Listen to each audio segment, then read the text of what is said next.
Hey, what's going on everybody? Welcome back to another Champions of the Continent video. In today's video, I wanted to cover the first arena match that's coming to the game either in a few days or probably next week, but it's the Tikilen Cup. And so what is the arena that's coming? It's permanent, challenging, endgame content, because I don't really know if there's endgame content in this game, but once you win the entire cup and you defeat Tikilin at the end, you get her as a free 5-star traveler, which is awesome. But be ready to rage because this content is no joke. It is very challenging, but I hope this guide will be able to help you prep in advance and help you be more successful when the time comes that she gets here. And I want to thank somebody in advance before we get started.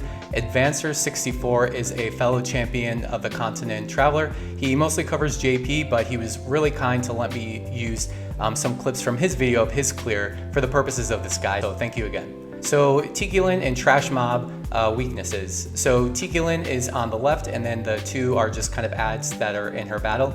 But Tikilin is weak to bows, fan, and light magic. And the mobs are weak to spears, bows, lightnings, and fans. So what do Tikilin and the Trash Mobs use for attacks? Tikilin uses AoE and single target wind magic, multi-hit random physical attacks. She has a blind debuff, and her rage attack is a powerful multi-hit random physical attack. And if you're not sure what rage is, I'll throw a picture up. Once you see them glowing and you hear that sound effect that it has, you know that they're about to rage. You need to break them as soon as possible or else they're gonna unleash, havoc onto your team. And her mobs use single target dark magic, physical attacks. They can cast party-wide regen on themselves. They can grant Tikilin shield points, and they have self-crit buffs. And their rage attack is a party-wide attack and elemental attack buff. So here are just some basic tips that I would have for you guys. Kill the trash mobs first. I think that's really the only must. They have to go before you even really consider taking down Tikilin, just because they're annoying and they can cause a lot of damage, so get them down first. And I would recommend having Tikilin's attack and elemental attack debuffed as much as possible. And sorry, I just realized I put Tikilen, sorry about that. Always have regen up. AoE bow, light, and lightning are gonna be your best friends. Attack and defense buffs up as much as possible, so try and get Lynette, Primrose, or Hasumi in there. Don't let Tikilin rage. The trash mobs aren't as bad if they rage, kind of like I said before. So slowly chip away at Tikilin while focusing on the trash mobs. And again, AoE bow or single target fan attacks on Tikilin are really going to help. She doesn't rage for like any time early in the fight, but she could get there and then you'll have 20 shield points that you have to break down, and is not feasible. So just keep that in mind. You may need 2 or 3 healers, and you'll probably be using AoE heals every other turn. So if you are bringing a few healers, no worries. It's going to help for you in the long run. And I think a lot of people are going to be in the same boat. So the top right mob rages first. So I would just recommend killing her first and then the other. And then I would not use a taunt, but just skip out on the taunt altogether. They have too strong of attacks and we don't have a razor yet. And what I mean by a razor is somebody who brings a character back to life. So we don't have that yet, and the attacks are too strong. So just go ahead and just leave that out. All right, so here are some great hunters to use. Scarecrow is a very obvious. He has AoE multi-hit bow attacks, and he has a crit buff. I think if you have Scarecrow, he is needed much more than anybody else listed here. But Bertrand is also really good. He has multi-hit bow and lightning attacks, and he can have lightning imperil. And what I mean by imperil is it's debuffing that certain element and making them even more weak to it. So kind of like Sophia, what she does with her ice attacks. And Lolo is a multi-hit bow, and they have multi-hit light attacks. And Lucette has multi-hit bow attacks. So all of them are going to be really good to bring, but Scarecrow will be that top priority. And I would recommend having at least 2 bow users that have that AoE bow attack, because it's going to come in handy with chipping away at all 3 of their weaknesses. And some great dancers to use. So Lynette is very obvious for her offensive buffs, and she has multi-hit fan attacks. Primrose, kind of in the same boat. She has offensive buffs, she has a defense and a speed buff as well, and multi-hit fan attacks. And Hasumi, if you do end up pulling her, has defense and magic defense buffs, AoE healer, SP regen, multi-hit light and fan attacks. So all of her kit is gonna really come into play with this, and I think that's why she's being released so early. And Mabel has a wind defense buff, which is gonna be really good for Tikilin's annoying wind attacks. and she has a defense and magic defense buff, and she has multi-hit lightning attacks. So she's going to be really good if you don't have any of those 5-star dancers, or if you need, if you only have Lynette and you need another as well. And then Mina, she has a defense buff, she's an AoE healer, multi-hit fan attack, and she has AoE single target light attacks. So all of these are really good choices. 5 stars most likely going to be used before any of the 4 stars, but Mabel in particular is going to be really helpful. And some great merchants to use. So Tressa, multi-hit spear attack, she can donate BP, and she has last stand. And what I mean by last stand is she'll survive with 1 HP if the boss is going to be tagging her down.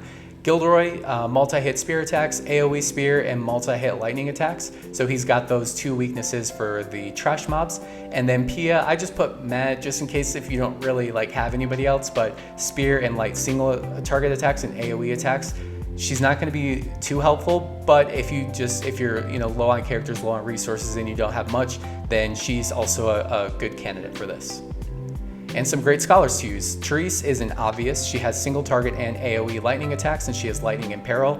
I personally don't have her, but for this fight, I wish I did, because she is just extremely helpful with this, and she is going to wear down on the mob's shield points and cause a lot of really good damage with those.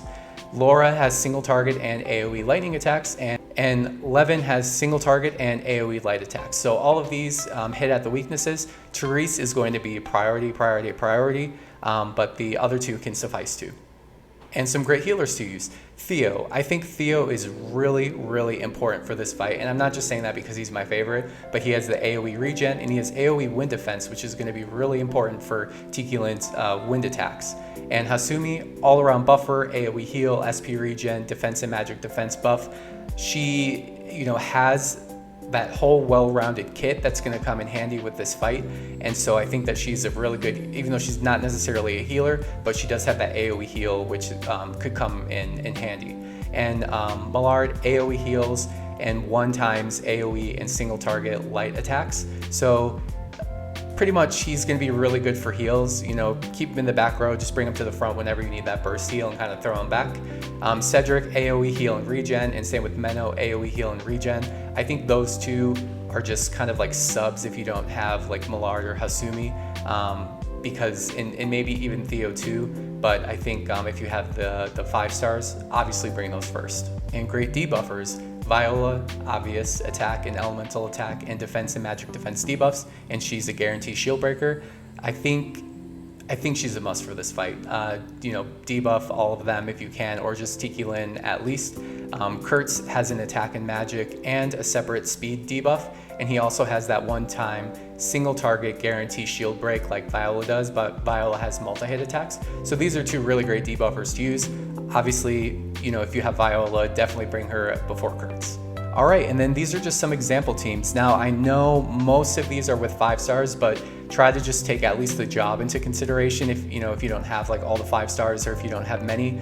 And some tips I would have is have an attacker in one row and a support or utility in the other. So you can see I have Theo, Tressa in one, Hasumi and Therese in one, Lynette and Lolo in one. You kind of get the picture, because you want them to be able to swap in between, whether or not if you need that utility or if you want to pump out damage. So that's just kind of why you want to make sure where that placement is. All right, and then I think these are musts if you have them. Not everybody has all these characters, and not all of these characters, if you just have them in a party, are necessarily could be able to win successfully. But if you have them, strongly consider using them, definitely above 3 or 4 stars. I just think that they provide the most benefit to this fight that's coming up, especially because we have a different release schedule than JP does. So if you go on YouTube and watch the various Tikilin clears that are out there, you're going to see I won't spoil it, you're going to see all kinds of different characters that we currently don't have in the roster yet. And then also take into consideration too, a lot of those videos that are currently out there were clears that happened maybe a year and a half into the game, whereas we're so early that we have a very limited pool. So this fight is not easy.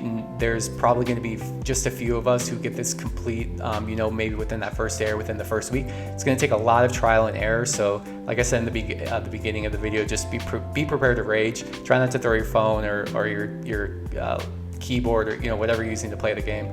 You'll get it eventually, especially as more characters are being released. But I do think that these must-haves can get the job done if you are just being strategic and being careful with how you're playing. All right, so that's it. Good luck.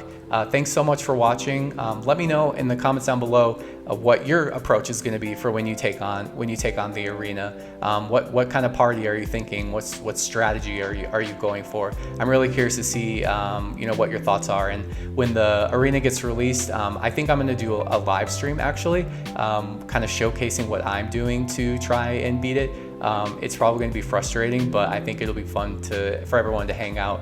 Maybe you can play on your phone or your computer or tablet, whatever you're using, along with me, and we can try and take down this really challenging content together. So don't forget to like and subscribe, and feel free to hit me up on Discord. My username is Caps Gotcha, so I'd love to chat with you guys, kind of meet some of you guys outside of the comments. Yeah, thanks so much for watching, and I'll see you in the next one. Peace.